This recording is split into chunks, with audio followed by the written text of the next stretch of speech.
Dans les contrées oubliées du monde des Larines, au nord des montagnes de cuivre et à l'ombre du ciel sans astres, s'étendait une forêt que nul mortel n'avait franchie depuis 1000 ans. On l'appelait la forêt des 5 nuits, car il était dit qu'une fois entré, le ciel s'obscurcissait 5 fois avant qu'on ne puisse en sortir. Mais peu revenaient pour en témoigner.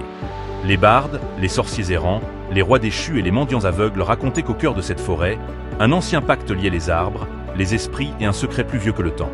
L'histoire commence avec Kael, un jeune cartographe rêvant d'inscrire son nom sur la dernière carte des Larines. À 22 ans, il avait déjà traversé les dunes chantantes, escaladé les tours d'argile et même dessiné les ruines mouvantes de Valtor. Mais la forêt des 5 nuits demeurait un vide blanc sur ses parchemins.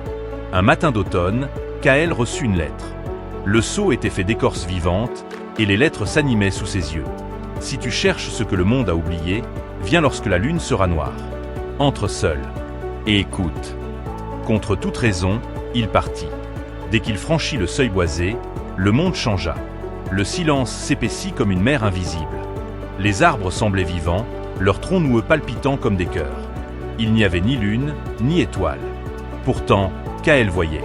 La première nuit, il ne marcha pas seul. Dans son ombre, marchaient d'autres ombres. Elles ne parlaient pas, mais parfois, elles chantaient. Des mots dans une langue oubliée. Kael nota les sons.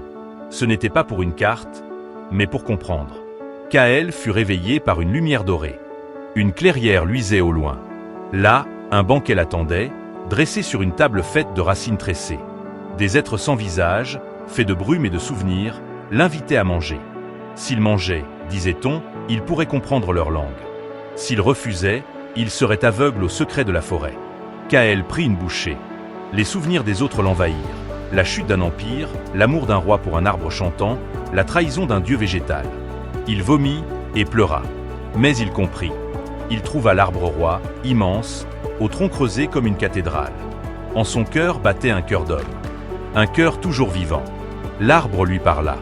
Nous avons emprisonné le dernier des immortels ici, pour que l'équilibre du monde soit préservé.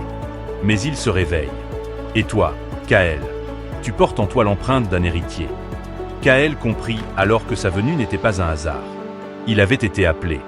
Guidé par une dryade aveugle, Kael plongea dans le sol, là où les racines devenaient des veines. Il vit des souvenirs enfouis, la trahison des hommes envers les esprits sylvestres, l'oubli des pactes anciens et la naissance d'un mal appelé l'ombre racine. Cette entité, prisonnière depuis des siècles, grandissait dans le rêve de l'immortel. Et Kael, en s'ouvrant à la mémoire de la forêt, devenait peu à peu le nouveau gardien, ou le porteur de l'ombre. La dernière nuit fut une nuit sans fin. Tous les esprits de la forêt vinrent à lui. Ils demandèrent un choix, préserver la forêt et sceller l'immortel à jamais, au prix de son propre esprit. Ou rompre le pacte et libérer l'immortel, ramenant magie et chaos dans le monde. Kael se tint devant l'arbre roi, le cœur battant dans ses mains. Il pensa aux cartes, aux terres qu'il voulait découvrir, au monde qu'il voulait comprendre. Et il choisit. On raconte aujourd'hui qu'un cartographe autrefois traversa la forêt des 5 nuits et qu'il n'en ressortit jamais. Mais parfois, dans des bibliothèques oubliées, on trouve une carte gravée sur des feuilles d'arbres où les lieux changent selon l'heure du jour. On l'appelle l'herbier du temps et en son coin, on peut lire. Ce que l'on garde en mémoire ne meurt jamais. Kael.